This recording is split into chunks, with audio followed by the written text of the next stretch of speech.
ఎందుకు సాధ్యమైనంత వరకు మనం అప్పు చేయకూడదు? అప్పును గూర్చి సామెతల గ్రంథంలో ఏమని రాస్తుందో తెలుసా? అప్పు చేసిన వాడు అప్పిచ్చిన వానికి దాసుడట, దాసుడట, దాసుడట. సంగమా, ఎందుకు మనం అప్పు చేయకూడదు? ఎవరికి దాసులుగా ఉండకూడదు గనుక. మనకు కలిగిన దానిలో ఎందుకు తృప్తిగా బ్రతకాలి? ఆ భర్త సంపాదించే 10,000 రూపాయలు, ఆ భార్యాభర్తలు సంపాదించే 50,000 రూపాయలు ప్లాన్డ్గా ఎందుకు ఖర్చు పెట్టుకోవాలని చెప్తున్నావు? ఎక్కడ నీ చేయి చాచే చేయిగా ఉండకూడదు అని ఎందుకు చెప్తున్నావు? ఎక్కడైనా నువ్వు అప్పు చేస్తే అప్పు పుచ్చుకున్నవాడు అప్పిచ్చిన వానికి దాసుడైపోతాడు. వాక్యం ఏమంటుంది?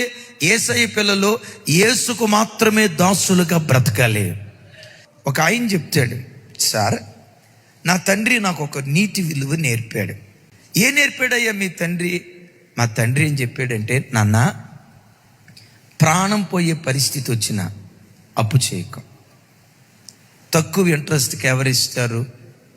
రూపాయి వడ్డీకి ఎవరిస్తారు? ధర్మ వడ్డీకి ఎవరిస్తారు? వెతక్కండి. అసలు ఎప్పుడు బ్రతుకులో ఎవరి దగ్గర నీ చెయ్యి చాచే చెయ్యిగా ఉండొద్దు. చివరికి తినటానికి తిండి లేని పరిస్థితుల్లో కూడా అప్పు చేయొద్దు. చెప్తూ నాన్న, ఒకవేళ తినటానికి తిండి లేని పరిస్థితుల్లో మనిషి ఆహారం తీసుకోకుండా 18 రోజులు బ్రతకగలుగుతాడటయ్యా. 16వ రోజు వరకు తిండి లేకపోయినా ఎవరిని అడక్కు.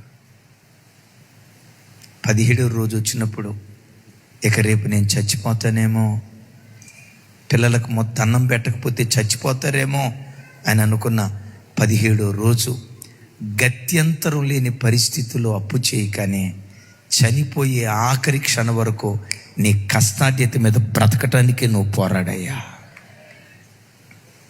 ఆయన ఏమన్నాడు తెలుసా? నేటి వరకు నా వయసు ఇప్పుడు 70 సంవత్సరాలు.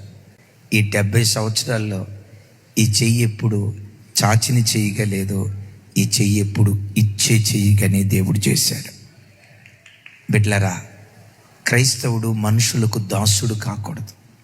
సమస్య ఎప్పుడైనా నీ బ్రతుకులో ఎదురైనప్పుడు మోకరించు, సాష్టాంగపడు.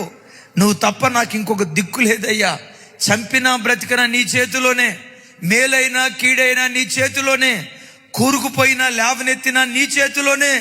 నీ వైపు తప్ప ఏ నరమాత్రుని వైపు చూడనయ్యా అని ఆయన పాదాల మీద పడి పిచ్చిదానిలాగా ఏడ్చినట్లేడు.